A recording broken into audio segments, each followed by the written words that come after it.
Good morning dear students, welcome in English class. आज से मैं आपको इंग्लिश में कुछ जो मेजर वर्ड्स होते हैं, इम्पॉर्टेंट वर्ड्स होते हैं, वो पढ़ाऊँगी। और बेटा साइट वर्ड्स पढ़ रहे हैं आज हम। साइट का मतलब होता है जो वर्ड्स हम कॉमनली यूज़ करते हैं अपनी डेली लाइफ में। आप ये जो वर्ड्स हैं ये आप जब भी कहीं पर इंग्लिश के सेंटेंसेस पढ़ते हैं वहाँ पर आपको ये वर्ड्स देखने को मिलते हैं। बहुत रिपीट होते हैं ये वर्ड्स, तो आपको एटलीस्ट जो वर्ड्स बहुत कॉमन यूज़ होते हैं, ज़्यादा यूज़ होते हैं, उनके बारे में आपको पता होना चाहिए। ठीक है, तो आज हम वो साइट वर्ड्स पढ़ेंगे और उनके एग्जांपल्स भी देखेंगे कि उनको सेंटेंसेस में कैसे आप भी यूज़ कर सकते हो, या फिर कहीं पर ऑलरेडी कहीं सेंटेंस लिखा होता है या कोई बोलता है, यूज़ करता है, तो वहाँ पर इन वर्ड्स को कैसे सेंटेंसेस में यूज़ किया जाता है। तो देखिए, हम फर्स्ट वर्ड से शुरू करेंगे। साइट वर्ड्स पढ़ रहे हैं और साइट वर्ड्स बहुत ज़्यादा होते हैं, अनलिमिटेड होते हैं, इनका कभी एंड नहीं होता। जैसे जैसे आप ये वर्ड सीखते जाएंगे आपकी वोकेबलरी का मतलब क्या है यहाँ, आपकी डिक्शनरी जो कि आपके माइंड में स्टोर होती जा रही है। ठीक है, आपके माइंड में एक ऐसी डिक्शनरी बनती जाएगी जिसमें कि इंग्लिश के वर्ड्स ऐड होते जाएंगे और आपके डेली लाइफ में वो काम आएंगे। आप इन इंग्लिश के वर्ड्स को सेंटेंसेस में यूज़ कर पाएंगे। तो चलिए, फर्स्ट वर्ड है OR, और का मीनिंग होता है या। और का मतलब या। इस वर्ड को हम वहाँ यूज़ करते हैं जहाँ पर हमें बहुत सारी चीज़ों में से किसी एक को चुनना होता है, या फिर हम बताते हैं कि हमें ये पसंद है या फिर ये, मतलब जहाँ पर आप दोनों में से किसी एक को चुनने की बात करें। ठीक है, या और या। इसको सेंटेंस में कैसे यूज़ करते हैं? सेंटेंस में हम इसको यूज़ कर सकते हैं, what do you like sleeping और प्लेइंग। आपको इनमें से क्या खेलना पसंद है? व्हाट मतलब क्या, डू मतलब यहाँ पर ये हेल्पिंग वर्ब है, इसके बारे में हम आगे पढ़ेंगे। अभी आप सिर्फ इसमें और का यूज़ देखिए। व्हाट डू यू लाइक, आपको क्या करना पसंद है? स्लीपिंग सोना, और प्लेइंग या खेलना। देखिए, सोना या खेलना, आपको इन दोनों में से एक को चुनना है। जब हमने एक को चुनना होता है तो वहाँ पर हम और वर्ड का यूज़ करते हैं। ठीक है, नेक्स्ट है वन। ONE तो सभी को पता है, काउंटिंग्स जब हमने शुरू की थी तो वहाँ पर एक, वन का मतलब होता है एक। इसको हम वर्ड में कैसे यूज़ कर सकते हैं सेंटेंस में? आई हैव वन पेन, मेरे पास। हैव मतलब होता है पास होना। आई मतलब मैं, हैव मतलब मेरे पास होना। जब आप अपने बारे में बताते कि मेरे बारे में, आप मैं जब बोलेंगे तो आई बोलेंगे, और अपने साथ आपके पास क्या क्या चीज़ें हैं आपके पास, जब आप अपने पास की बात करेंगे तो हैव या हैज़ का यूज़ करते हैं। ठीक है, आपके पास क्या है? वन पेन है, एक पेन है। ठीक है, उसके बाद है हैड का मतलब है जब हम अपनी पिछली बातें करते हैं, पुरानी बातों के बारे में बात करते हैं। ठीक है, तो उसका मतलब होता है था। जब आप पुरानी चीज़ों के बारे में बताएंगे तो था, और आज की चीज़ों के बारे में बताएंगे, आज की बात करेंगे तो हम कहते हैं। तो था कहाँ हो गया? आई हैड ए साइकिल, मेरे पास एक साइकिल थी। ठीक है, हैड का मतलब हम पुरानी बात कर रहे हैं, थी या था, मेरे पास एक साइकिल थी। आई हैड अ साइकिल, ए का मतलब भी, अ का मतलब भी क्या है यहाँ? एक है। ठीक है, उसके बाद है बाय, BY बाय। बाय का मतलब होता है द्वारा या से। आप कोई भी काम जो कर रहे हो वो किससे कर रहे हो, किसकी मदद से कर रहे हो, किसके द्वारा कर रहे हो। ठीक है, बाय। तो हम इसको यूज़ कर सकते हैं, आई गो टू स्कूल बाय बस, मैं स्कूल जाता हूँ बस से। बस से, बाय मतलब से या के द्वारा। तो आप बस से जाते हैं तो बाय बस कहेंगे, बाय कार जाते हैं बाय कार कहेंगे, आप पैदल चल के जाते हैं कहेंगे by walk, by foot, by run. ठीक है, तो आप किस चीज़ से जाते हैं वो आप लिखेंगे। उसके बाद है वर्ड्स, जो कि आप डेली सुनते हो, वर्ड्स मीनिंग, राइमिंग वर्ड्स। तो वर्ड्स का मतलब होता क्या है? वर्ड्स का मतलब होता है बेटा शब्द। हिंदी में शब्द, इंग्लिश में words. I can read words, आपको रीडिंग आती है तो हम क्या कहेंगे? I can read words. I मतलब मैं, कैन मतलब सकता हूँ या सकती हूँ, रीड मतलब पढ़ना, और वर्ड्स मतलब शब्द। मैं वर्ड्स पढ़ सकता हूँ, गर्ल्स कहेंगी मैं वर्ड्स पढ़ सकती हूँ। ठीक है, बट आई से हम ये नहीं पता लगा सकते कि आई यहाँ पर कौन है, लड़का है कि लड़की है। आई का मतलब मैं होता है। अब वो जो भी बात बोल रहा है हम उसकी आवाज़ को सुनकर पहचान सकते हैं कि ये लड़की की आवाज़ है या लड़के की आवाज़ है, या फिर हम उसको देख कर पहचान सकते हैं कि कौन बोल रहा है, आई कौन है। लेकिन अगर सिर्फ आपने ये बात किसी और के मुंह से सुनी है तो वहाँ पर आप नहीं बता पाएंगे कि किसने कही। तो बेटा लड़के और लड़की के लिए दो वर्ड्स यूज़ किए जाते हैं। एक होता है ही, HE ही, क्या है, ही, और शी। ही का मतलब होता है लड़का। लड़का जब अपने बारे में बात करेगा तो बोलेगा ही। उसके बारे में जब कोई और बात करेगा, जब वो अपने बारे में बोलेगा तो वो आई बोलेगा।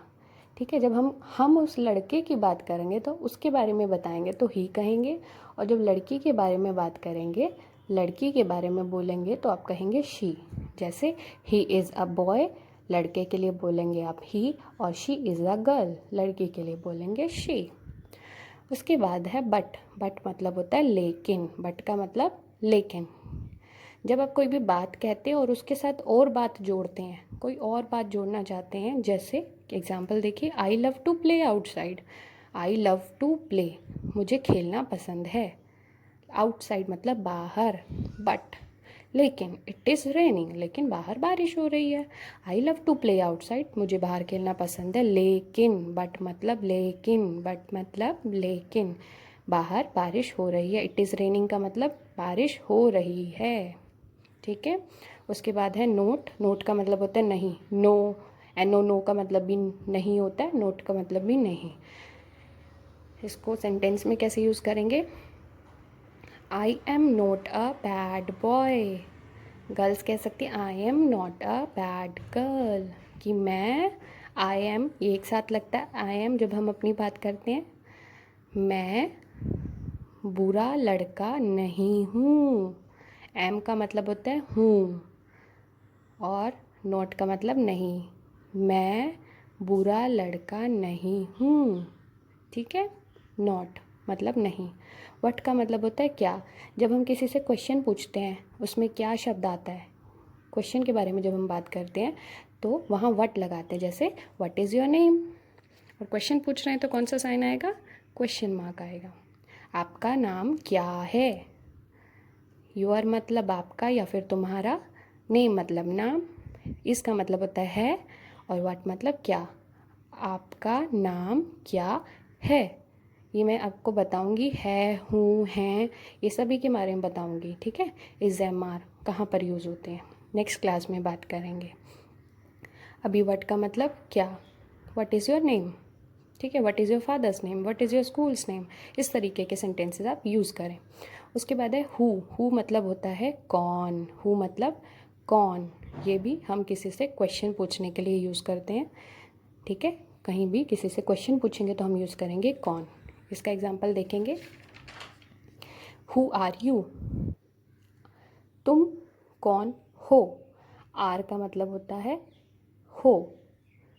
ठीक है, या है, हैं, हैं, हो। ठीक है।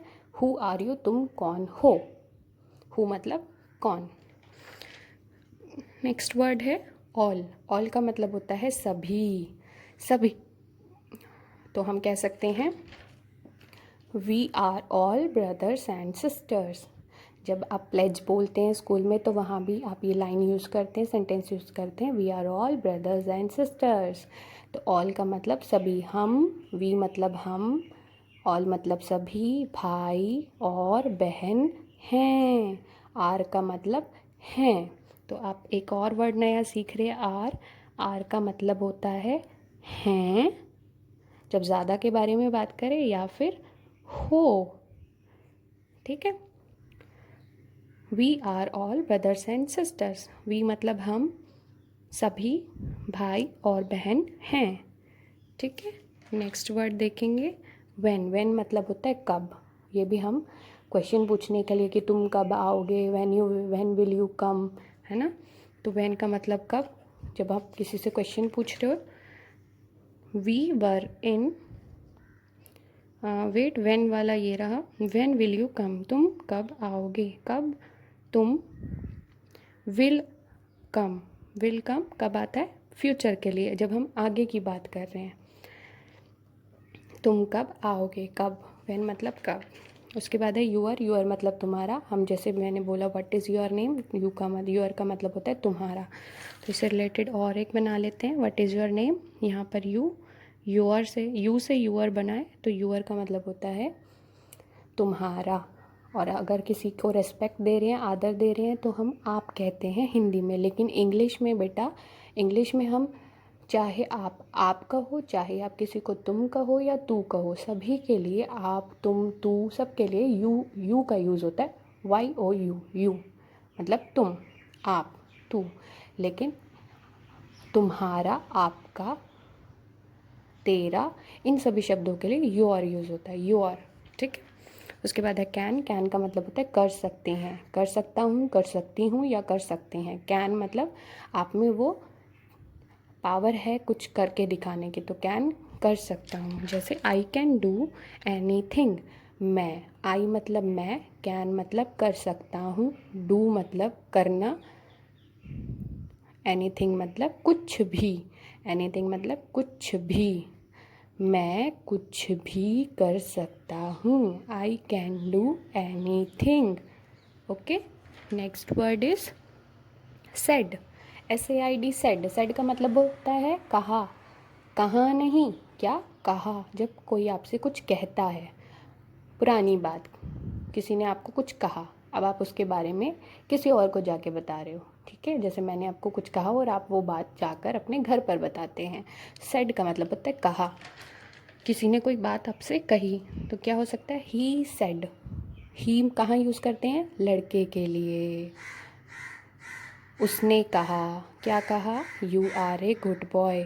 यू मतलब तुम, ए गुड बॉय एक अच्छे लड़के हो, आर का मतलब हो, तुम एक अच्छे लड़के हो, ऐसा उसने कहा। सेड मतलब कहा। उसके बाद है देयर का मतलब होता है वहाँ। जब हम किसी दूर वाली प्लेस के बारे में बात करते हैं, दूर वाली जगह के बारे में बात करते हैं, तो वहाँ प्लेस का नाम ना लें, प्लेस का नाम ना लेकर हम कहते हैं देयर। ठीक है, आई गो देयर, मैं वहाँ जा रहा हूँ, जाता हूँ। ठीक है, तो देयर के लिए वहाँ। जैसे आई गो देयर येस्टरडे, आई मतलब मैं, गो मतलब गया, देयर मतलब वहाँ, और येस्टरडे कल। येस्टरडे होता है बीता हुआ कल, जो चला गया। मैं वहाँ कल गया था, येस्टरडे की बात है तो पिछली बात कर रहे हैं। ठीक है, आई गो देयर येस्टरडे। गो की जगह बेटा हम वेंट भी यूज़ कर सकते हैं, WENT, वेंट। ये वेंट कब यूज़ होता है, जब हम पुरानी बात करते हैं तो हम वर्ब की फॉर्म चेंज कर देते हैं। तो ये फॉर्म्स ऑफ वर्ब है जो कि आप धीरे धीरे आगे सीखते जाएंगे जैसे भी पढ़ेंगे, और इंग्लिश की क्लास में भी आपको कुछ चैप्टर्स में मैम ने कराया होगा। ठीक है, जैसे टेल, टोल्ड, टोल्ड होता है, टीच, टॉट होता है, ऐसे good, bad, good, better, best होता है। ठीक है, यंग का यंगर, यंगेस्ट होता है। इस तरीके से गो का गो, वेंट, गोन होता है। तो यहाँ पर गो की जगह हम वेंट भी यूज़ कर सकते हैं। मेन यहाँ पर जो वर्ड था वो था देयर। देयर का मतलब होता है वहाँ। उसके बाद जो नेक्स्ट वर्ड है वो है यूज़। यूज़ का मतलब होता है इस्तेमाल करना, प्रयोग करना। ये तो आप डेली यूज़ भी कर सकते हैं। देखो फिर मैंने एक वर्ड बोला यूज़, है ना, प्रयोग कर सकते हैं। You use these words daily. ठीक है, तो यूज़ का आप कैसे और कह सकते हैं, I use pencil to write. मैं कहूँ I use this pen to write. ठीक है, आई मतलब मैं, यूज़ मतलब इस्तेमाल, पेंसिल मतलब पेंसिल, टू राइट लिखने के लिए। टू का मतलब होता है के लिए, टू मतलब के लिए। मैं पेंसिल का इस्तेमाल लिखने के लिए करता हूँ या करती हूँ। आई यूज़ मतलब इस्तेमाल। नेक्स्ट वर्ड है एन। एन का मतलब एक, लेकिन एन कहाँ यूज़ होता है, वोवल्स वाले वर्ड्स के साथ यूज़ होता है। जो वर्ड्स वोवल साउंड से शुरू होते हैं, AEIOU व साउंड से जो वर्ड शुरू होते हैं उनके साथ एन लगता है, और इनके अलावा जो होते हैं उनके साथ ए लगता है। ठीक है, एन। तो मैं कह सकती हूँ eat an apple daily, eat an apple daily, रोज़ एक एप्पल खाओ। ठीक है, आप एप्पल में देखो, एप्पल में ए आया है, ए की साउंड दे रहा है, अ की साउंड दे रहा है, ठीक है। तो एप्पल यहाँ पर वोवल साउंड दे रहा है, इसलिए आप लिखेंगे एन। उसके बाद है ईच। ईच का मतलब होता है हर एक। ईच मतलब हर एक। जब हम सभी के बारे में एक एक के बारे में बात कर रहे हैं, हर एक के बारे में बात कर रहे हैं, तो ईच बोलते हैं हर एक। जैसे ईच बुक, हर एक बुक हैज़ सम पिक्चर्स, उसमें हर एक किताब में कुछ पिक्चर्स हैं। हैज़ का मतलब भी है होता है, ठीक है बेटा। ये कुछ वर्ड्स हैं जिनका मतलब है, हैं। बहुत सारे वर्ड्स हैं जिनका मतलब सेम होता है, लेकिन कहाँ कौन सा वर्ड यूज़ करेंगे वो आपको आगे मैं बताती जाऊँगी। अभी धीरे धीरे करके हम सीख रहे हैं English. Each book has some pictures, हर एक किताब में कुछ पिक्चर्स हैं, ठीक है। अब है नेक्स्ट है विच। विच मतलब होता है कौन सा या कौन सी या फिर कौन से। तो विच इज़ योर बुक, कौन सी तुम्हारी बुक है। विच मतलब कौन सी, योर मतलब तुम्हारी, बुक मतलब किताब, और इस मतलब है, कौन सी तुम्हारी किताब है, ठीक है। Which is your book. Then she के बारे में हम बात कर चुके हैं। शी का मतलब वह होता है, लेकिन लड़की के लिए यूज़ होता है। ही का मतलब भी वह होता है, लेकिन लड़के के लिए यूज़ होता है। ही मतलब लड़का, शी मतलब लड़की, ठीक है। उसके बाद है डू। डू मतलब होता है करो या करना। जैसे मैं आपको बोलती हूँ डेली कि डू रिवाइज, तो इससे रिलेटेड आप देख लीजिए do practice of these words. आप इन वर्ड्स की प्रैक्टिस कीजिए। डू करो, प्रैक्टिस दोहराओ, ऑफ दीज वर्ड्स, इन वर्ड्स की। वर्ड्स मतलब इन शब्दों की, प्रैक्टिस मतलब दोहराओ, दोहराई कार्य करो, ठीक है। डू मतलब करना। उसके बाद है हाउ। हाउ मतलब कैसे। हाउ का मतलब कैसे। ये भी हम किसी से क्वेश्चन पूछते हुए इसका यूज़ करते हैं। हाउ आर यू, कैसे हो। आर मतलब हो, यू मतलब तुम। हाउ आर यू, तुम कैसे हो। जैसे हिंदी में हम क्या करते हैं, हम हिंदी में हमारा जो वाक्य लिखने का जो स्ट्रक्चर होता है ना बेटा, वो अलग होता है। इंग्लिश में थोड़ा सा अलग है, आपको सीखने में टाइम लगेगा पर आप सीख जाएंगे। हाउ आर यू, तुम कैसे हो, ठीक है। हिंदी में लिखते वक्त तुम पहले आ रहा है, कैसे बाद में आ रहा है, फिर हो आ रहा है। लेकिन इंग्लिश में हम जब भी कोई क्वेश्चन पूछते हैं, क्वेश्चन पूछने के लिए जो वर्ड यूज़ करते हैं उसको हमेशा पहले लिखते हैं। जब भी आप किसी से कुछ क्वेश्चन पूछेंगे तो जो वो वर्ड उस क्वेश्चन को पूछने के लिए यूज़ होता है वो हमेशा सेंटेंस में सबसे पहले आता है, ठीक है। और हिंदी में हम सबसे आखिरी में लिखते हैं है, हो, था, थी। तो ये सब चीज़ें बीच में आती हैं सेंटेंस के, ठीक है। इंग्लिश में थोड़ा सा अलग है सेंटेंस स्ट्रक्चर। हाउ मतलब कैसे। उसके बाद है दियर। दियर एक होता है देयर, एक होता है दियर। देयर मतलब वहाँ, THERE वाला देयर वहाँ, THEIR वाला देयर मतलब उनका। दियर मतलब उनका। जब हम किसी दूसरे इंसान के बारे में बात कर रहे हैं और वो भी बहुत सारे हैं, ठीक है, एक ग्रुप के बारे में बात करें और उनकी किसी चीज़ के बारे में बात करेंगे तो दियर कहेंगे, ठीक है। ये देयर, ये दियर, उनका।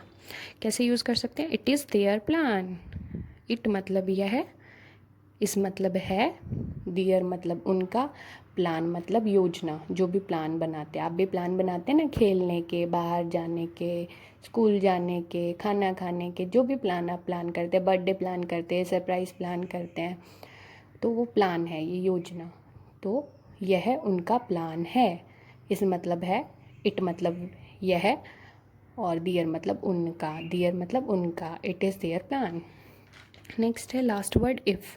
इफ़ का मतलब होता है अगर। कई बार लेकिन भी इसका शब्द का मीनिंग बन जाता है, लेकिन हम ज़्यादातर यूज़ करते हैं अगर। इफ़ मतलब अगर, इफ़ का मतलब अगर। जब भी कोई बात आप कहें और कंपेयर कर रहे हैं वहाँ पे कि ऐसा करने से ऐसा हो जाएगा, अगर मैं ऐसा करता तो ऐसा हो जाता, मतलब आप कंपेयर कर रहे हैं दो चीज़ों को, दो सिचुएशंस को।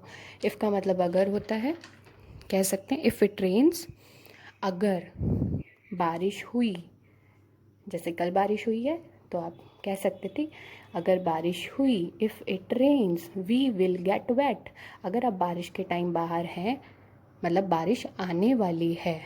और आप बाहर निकल गए, बादल थे उस टाइम, बिजली कड़क रही थी, पर अगर उस टाइम आप बाहर निकल गए तो आप कहेंगे इफ़ इट रेन्स, अगर बारिश हुई, वी विल गेट वेट, हम भीग जाएंगे। गेट वेट होता है भीग जाना।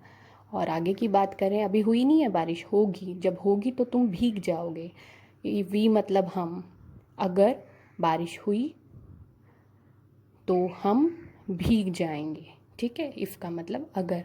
तो आपका होमवर्क है, आपको ये सारे वर्ड्स अपनी बातों में इस्तेमाल करते हैं। Use this words in your talks. Talks मतलब बातें। जब भी आप किसी से बात करेंगे तो एटलीस्ट 2 सेंटेंसेस और 5 सेंटेंसेस आपको डेली यूज़ करने हैं। आपको पानी चाहिए, आपको खाना चाहिए, आपको खेलने जाना है, आप इन सेंटेंसेस का यूज़ कर सकते हैं। जैसे I can do my homework, I go to play, I want water, I need water. ठीक है, धीरे धीरे जैसे जैसे आप न्यू वर्ड सीखेंगे, आज अपने 26 न्यू वर्ड सीख लिए हैं, आप और भी सीखते जाएंगे, इनके यूजेस पढ़ेंगे सेंटेंसेस में, और इनको यूज़ भी करो डेली। ठीक है, जैसे मैंने छोटे छोटे बहुत सिंपल से सेंटेंसेस आपको यूज़ करना सिखाए हैं, आप इन सेंटेंसेस को अपने अकॉर्डिंग चेंज करके बोल सकते हो। तो इतना ही आज की क्लास में। अब हम आपको नेक्स्ट क्लास में कुछ नए वर्ड्स के साथ मिलेंगे। ठीक है, बाय बाय।